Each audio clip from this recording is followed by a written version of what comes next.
Muito bem, hoje, segunda-feira, dia 20 de março de 2023, segundo tempo do nosso estudo.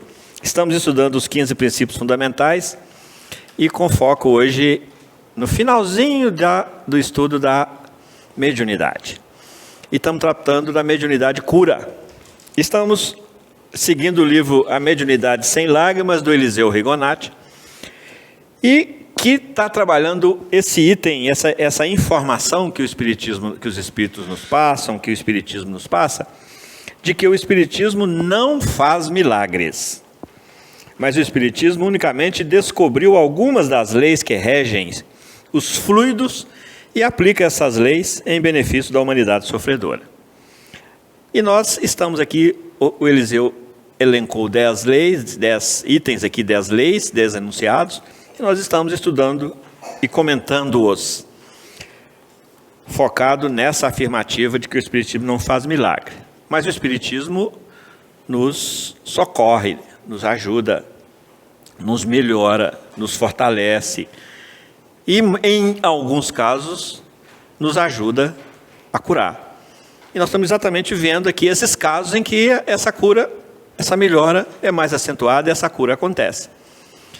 E o item 10 traz para nós aqui um ponto essencial para isso acontecer, que é o item merecimento. Então ele traz, vamos ler o item 10. A condição essencial para que um doente mereça a cura é que se moralize, adotando hábitos de higiene física e mental, procurando viver de acordo com os ensinamentos do Evangelho. O doente extingue em seu perispírito os focos de impurezas que arruinaram a saúde do corpo.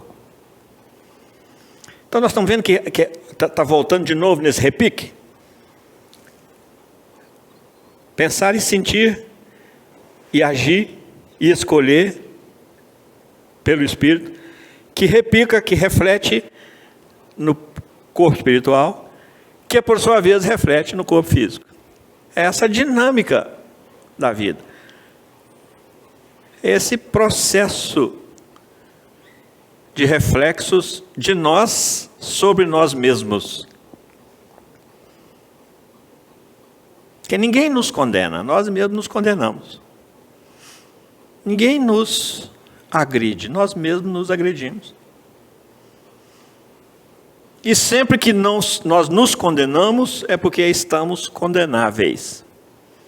E sempre que nós somos agredidos, ou nos agredimos, nós estamos agredíveis. Então, ou seja, é nós conosco mesmos, diante das leis divinas, que rege tudo que há no universo. E que rege essa relação nossa conosco mesmos. Dos 10 mandamentos, 10 mandamentos. 7 tratam da nossa relação com o outro. Porque o outro, a nossa relação com o outro, ela vai acontecer como sendo uma projeção de mim no outro, sempre. E 3 deles a nossa relação com Deus. Como é a nossa relação com Deus? Por intermédio da compreensão e da obediência às suas leis. Então, o Espiritismo vem devolver-nos para nós mesmos, porque nós estávamos procurando soluções lá fora, e as soluções estão aqui. Então esse item 10, que a condição essencial para que um doente mereça a cura espiritual é que ele se moralize, ele está falando exatamente da soberana justiça de Deus. Porque a gente precisa de começar a entender que Deus é muito bom, mas Ele também é muito justo. E que Deus é muito justo, mas Ele também é muito bom. Para a gente saber equacionar isso melhor no nosso processo de compreensão dessa vida e compreensão dessa relação nossa com Deus. Porque a gente às vezes quer que Ele seja só bom e não seja justo. E às vezes a gente quer que Ele seja só justo e não seja bom. Principalmente quando essa justiça é para o outro.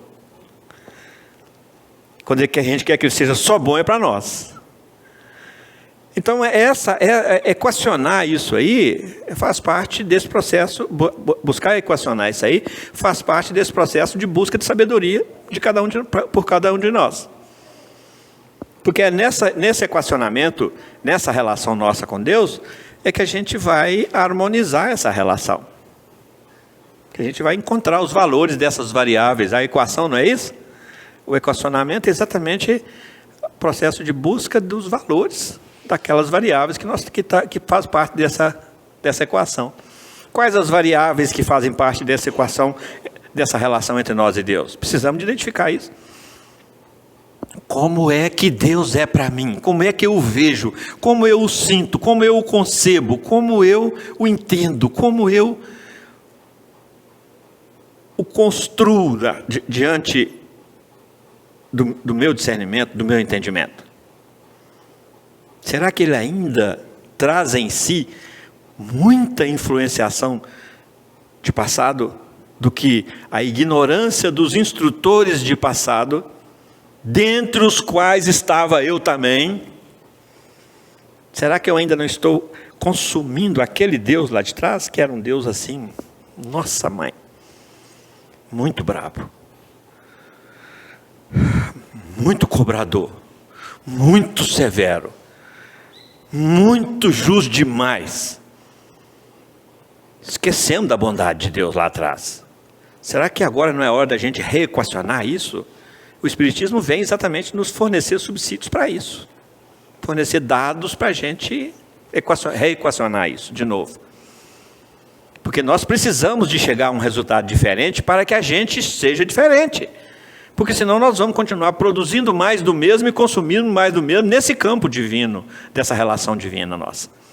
Então nós precisamos de... O Espiritismo, então, ele vem agora filosófico, que é para a gente exercitar o nosso raciocínio.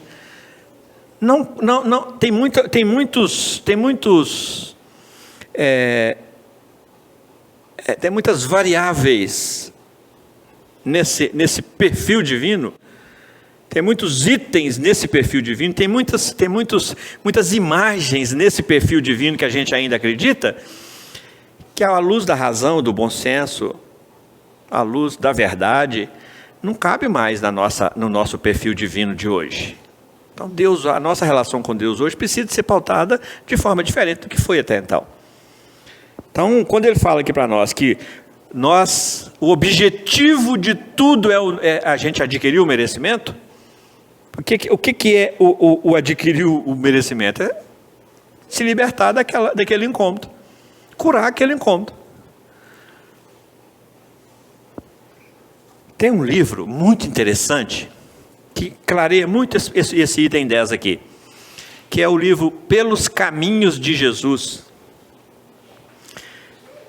da Amália Rodrigues, psicografia do Divaldo. O que a Amália fez? Pegou cada um daqueles episódios do Evangelho, dos milagres do Evangelho, e seguiu depois ali. Quando Jesus falava assim, vai, não peques mais, aí a Amália Rodrigues pegou aquele personagem ali do Evangelho e foi seguindo a vida dele. Então a gente percebe que alguns não estavam ainda merecedores da cura, que embora tivessem sido socorridos pelo Cristo ali, ainda não estavam merecedores da cura no sentido de se melhorarem moralmente. Então alguns deles, ela narra para a gente, aquele paralítico que foi colocado pelo telhado, vocês lembram dessa passagem?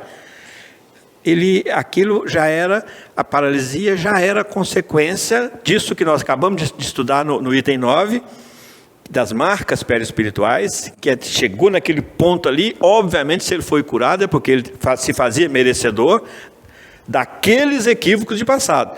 Mas quando Jesus fala assim, vai, não peques mais, ele não dá conta. E volta a repetir os mesmos equívocos, as mesmas transgressões às leis divinas que ele estava. Aí ela fala, o futuro dele vai ser reincidir na mesma situação para recomeçar tudo, recapitular tudo, refazer tudo. Então é isso que ele está falando aqui. A dor surge como recurso último para tocar o nosso entendimento e o nosso coração. A dor surge como aquela vibração naquela corda mais íntima do nosso ser. Porque tudo já foi feito. Toda a musicalidade já foi apresentada como convites da vida, mas a gente não teve sensibilidade. Então chega a dor. Porque a dor não poupa, né? A dor chega e nos incomoda profundamente. Mas os convites da vida pelo amor, nós estamos recebendo aos montes. Então ele vem e fala assim, a condição essencial para que um doente mereça a cura espiritual é que ele se melhore. Como é que se melhora? Espiritualmente. Que pare de macular o seu perispírito com transgressões às leis divinas. Se moralizar é isso. Kardec pergunta lá no Livro dos Espíritos, como podeis definir moral? Os Espíritos respondem assim, moral é a regra do bem proceder. Então, como é que ele se faz merecedor da cura? Se esforçando para se moralizar, ou seja, para proceder bem. Aí Kardec pergunta assim, como é que eu posso distinguir entre o bem e o mal? Os Espíritos respondem, o bem é tudo que está conforme a lei divina. E o mal é tudo que está contrário à lei divina. Aí que os Espíritos Kardec vem e perguntam, e onde é que está escrita a lei divina? Na vossa consciência. Então, se está escrita na consciência, é aqui que nós vamos deparar com a transgressão. Assim que eu identifico essa lei divina e vejo que eu transgredi, eu arrumo para mim uma necessidade de voltar e consertar. Tudo bem, gente? Quando a coisa é tratada assim, aí a gente se insere no processo, né? Porque até então a gente estava sendo castigado por Deus. Mas agora não, peraí. Não é Deus que está nos castigando. Há um conflito da minha consciência com o meu Deus íntimo, o meu Deus interno, e eu preciso de reconciliar com isso. Reconcilia-te depressa com o teu inimigo. Onde é que está meu inimigo? Aqui dentro de mim. Enquanto caminha junto, enquanto está despertando. Adotando, como é que moraliza? Adotando hábitos de higiene física e mental. Procurando viver de acordo com os ensinamentos do Evangelho. Aí o doente extingue em seu perispírito os focos de impureza. Porque o que gera foco de impureza no espiritismo? Transgressão da lei. Imoralidade, ou seja, opção pelo mal proceder. Se moralizou, opção pelo bem proceder.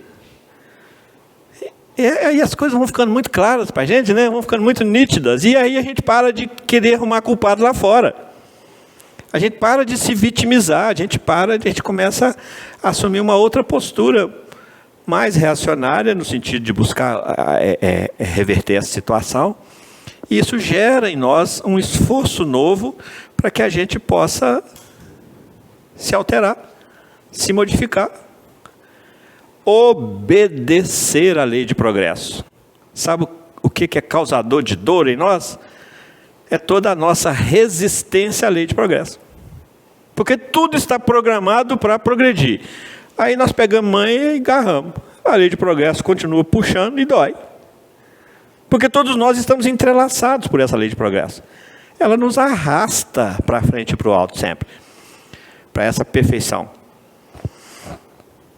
Então é bom a gente dar uma estudada na questão 115, que ela fala sobre isso para a gente. Para que nós estamos aqui? E também na questão 132, que nós até falamos sobre ela lá no curso ontem, que é o objetivo da encarnação do Espírito. Para que nós estamos fazendo aqui?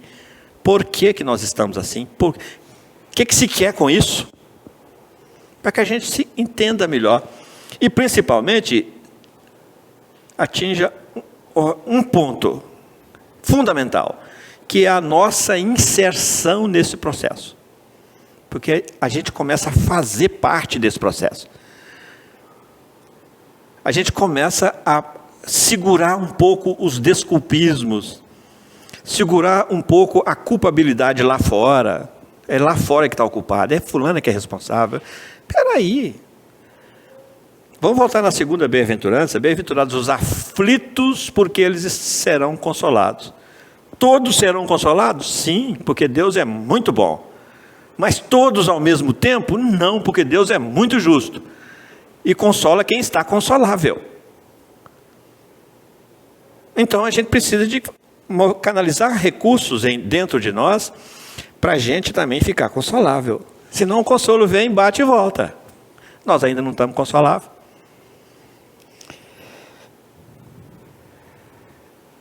E aí o doente extingue em seu perispírito os focos de impurezas que arruinaram a saúde do corpo. Estamos falando de mediunidade curadora, médios curadores. Lembremos disso. Sobre esse item 10, alguma pergunta? Está tranquilo? Sim. Quando fala assim, reconciliar com o vosso inimigo. Sim. Então tem dois lados do inimigo. Tem o da malpetência e o inimigo mesmo. Sim, sim. Os nossos inimigos têm os externos? Tem, porque nós vivemos uma vida de relação. E onde há pessoas, há conflitos. E onde há conflitos, podem surgir inimizades.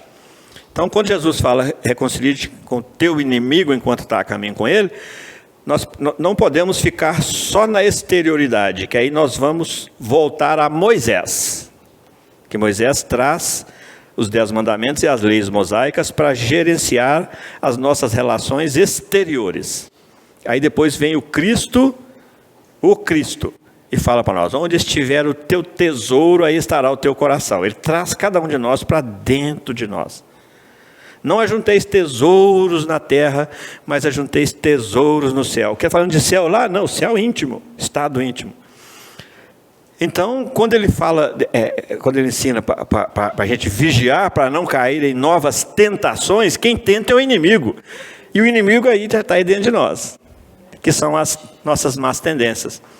Porque todos nós trazemos em nós a nossa própria bagagem espiritual, que nos influencia profundamente aqui agora. Vamos relembrar de novo, já relembramos isso muitas vezes, aquela passagem de Paulo em carta aos Romanos, onde ele fala assim, o bem que eu quero fazer, esse eu não faço.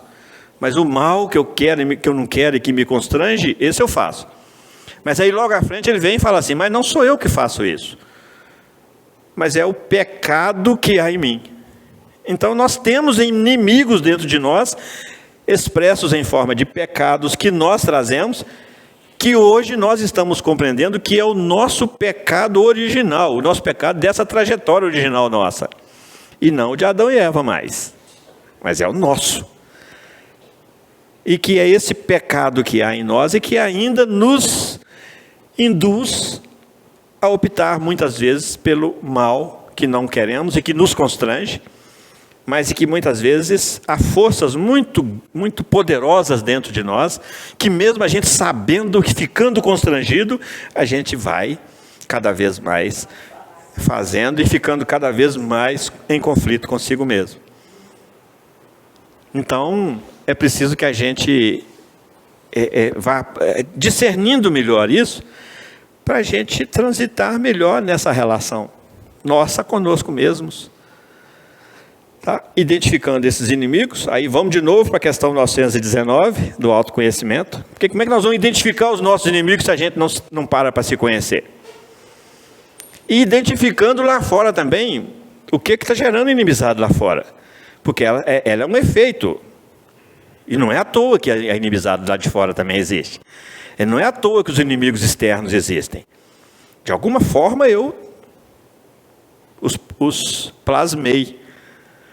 Muitas vezes com a minha intolerância, muitas vezes com a minha incompreensão, muitas vezes com o meu orgulho de querer ser melhor do que lá, e etc. A minha falta de paciência, com a minha indiscrição, muitas vezes com o meu preconceito, muitas vezes com a minha rejeição, por causa de preconceitos, por causa de discriminações, ou seja, esquecemos do amor ao próximo.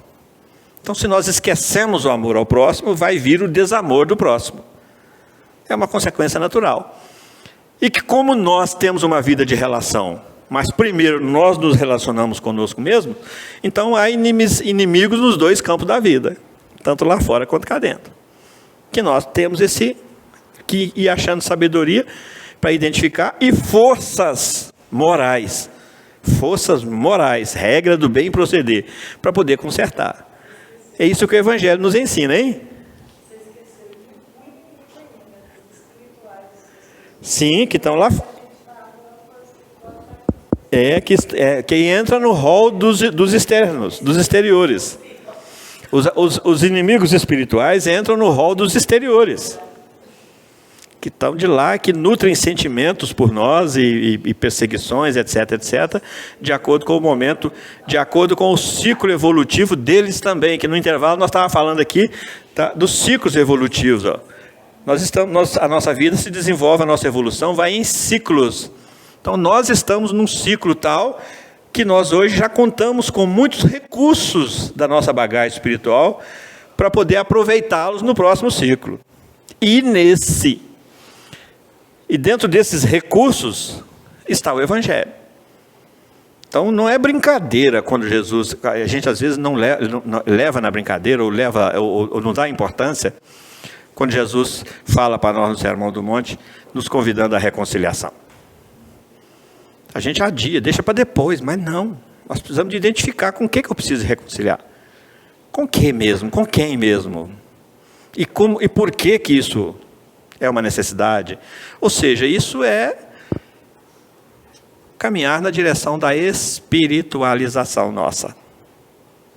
Nos desenvolvermos de todas as amarras que vêm nos segurando na retaguarda e cortando esses nós e seguindo a vida, seguindo em frente.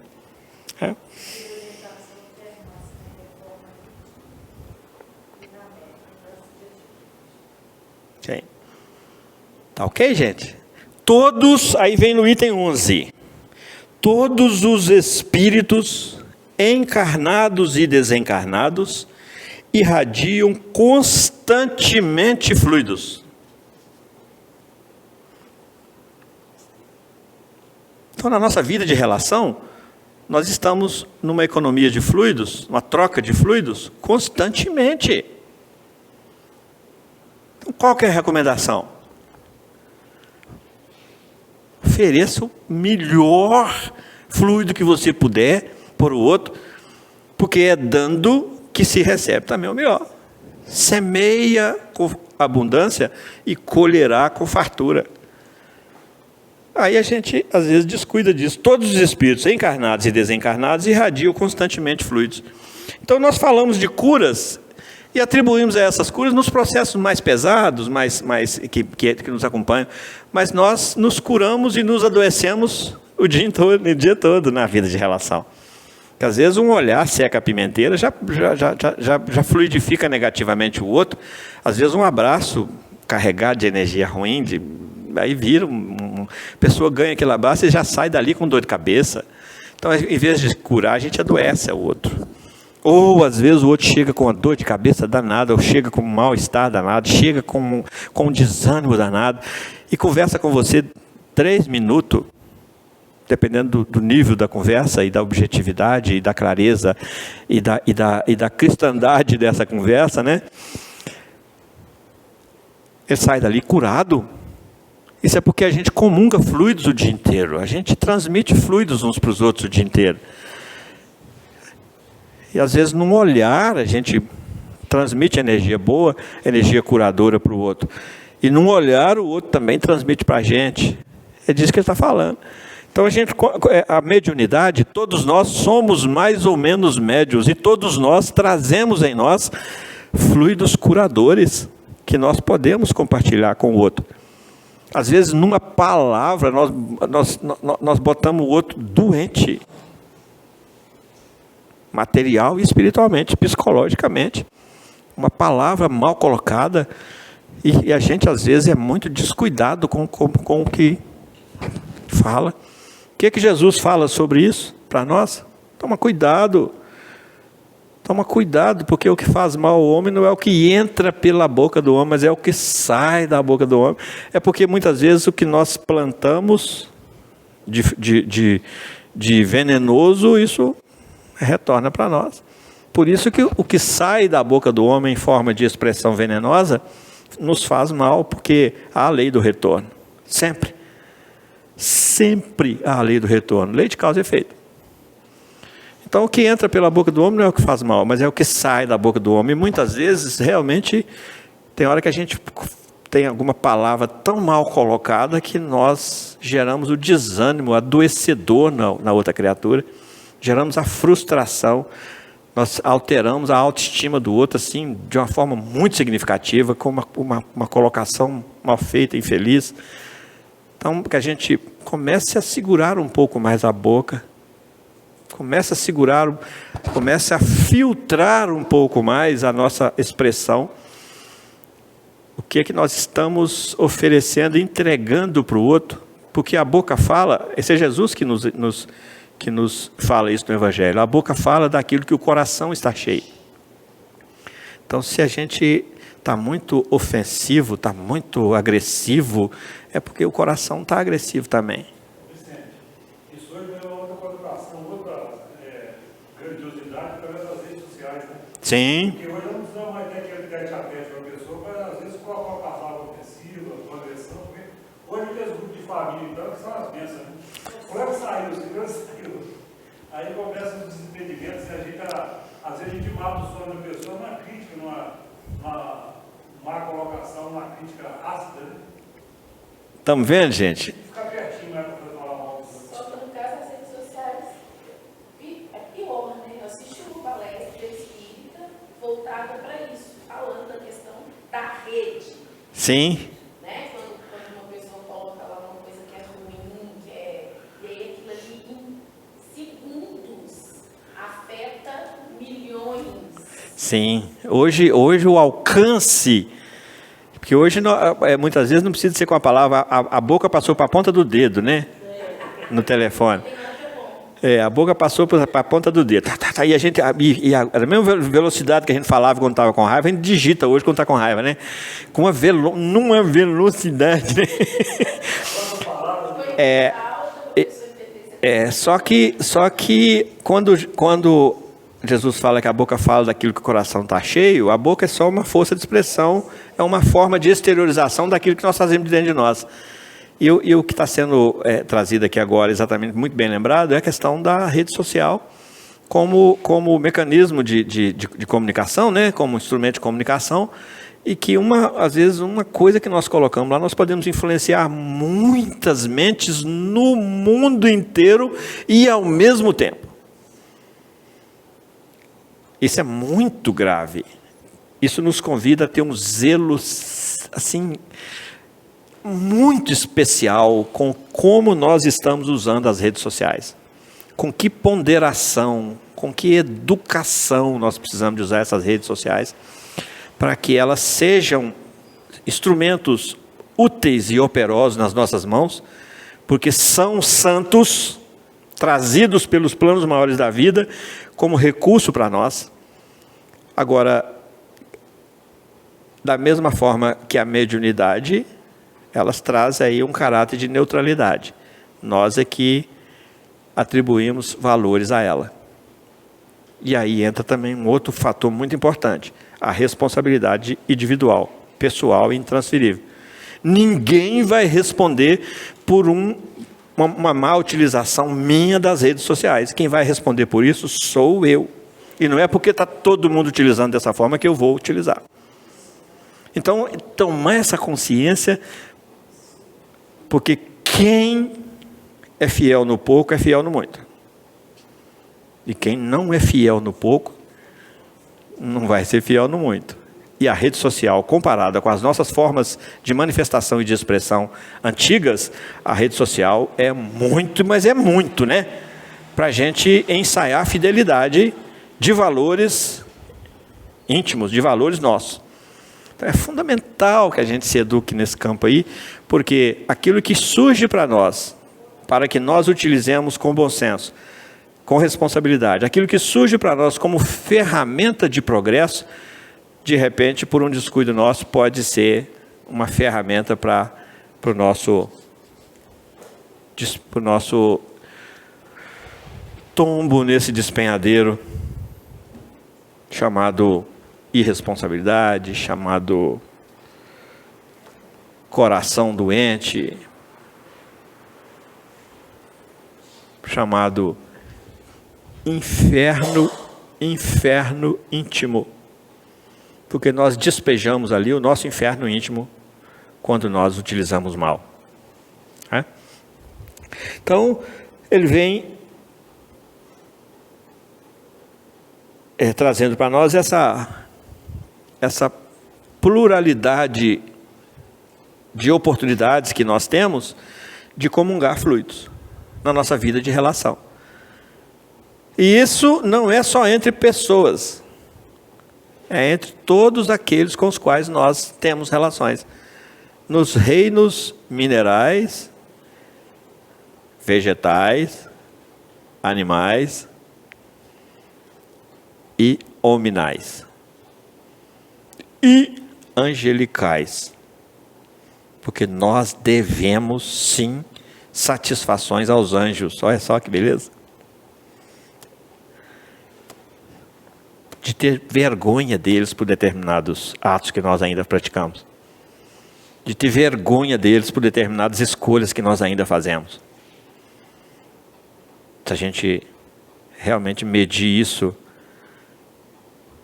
com essa régua aí, com esse metro aí, a gente deve satisfações, e muita, principalmente em forma de gratidão, por todo o empenho e toda a ajuda, por toda a paciência que os planos maiores da vida têm conosco, por toda a sustentação dos planos maiores da vida para conosco, pela insistência deles sob o comando do Cristo conosco. Não desanima de nós hora nenhuma, está sempre nos assistindo. Então nós devemos sim satisfação a eles também.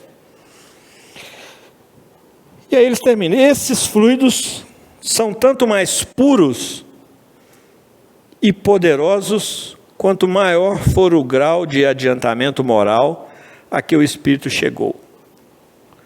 É óbvio, uma vez que a ciência hoje nos diz que a qualidade dos fluidos guarda relação direta com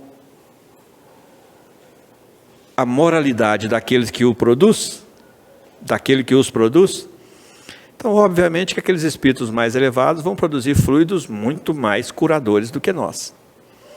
Mas que também nós, se nos esforçarmos um pouco mais, se vigiarmos um pouco mais, gradativamente nós vamos melhorando a qualidade dos nossos fluidos e gradativamente nós vamos melhorando a qualidade das nossas relações interpessoais.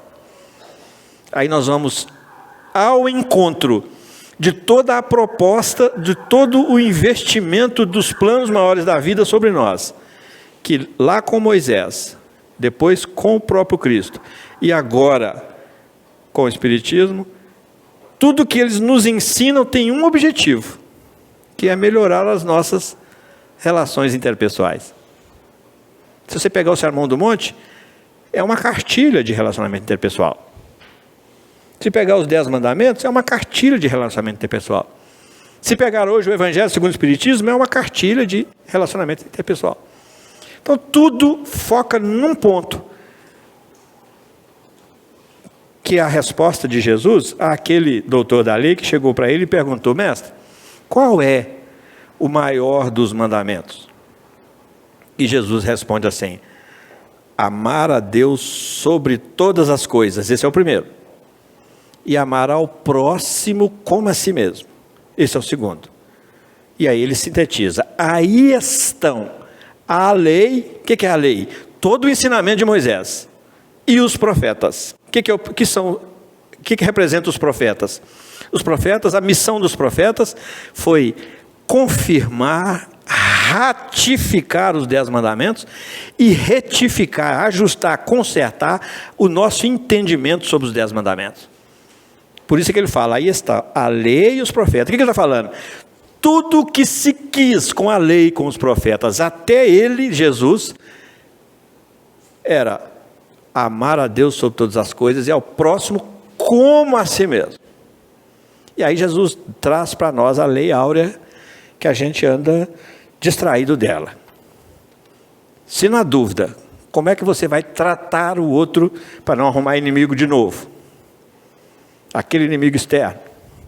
E também aquele inimigo interno, porque aquilo volta para nós em forma de remorso, em forma de necessidade de reconciliar, em forma de... Como é que eu vou lidar com o outro? Aí ele fala, faça ao outro o que gostaria que fosse feito para você.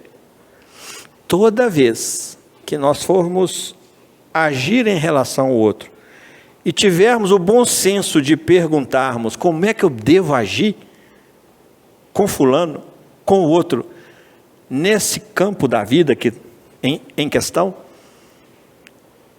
toda vez que a gente perguntar assim, como é que Jesus faria se fosse ele? E perguntar querendo ter a resposta, que a gente às vezes pergunta só para ficar livre. Toda vez que a gente perguntar, podemos ter certeza, pelos canais da intuição, o nosso mentor espiritual vai falar para nós. Se fosse Jesus, ia agir assim, assim, assim, faça também desse jeito. E se a gente não tiver como perguntar, basta que a gente se aplique a lei áurea.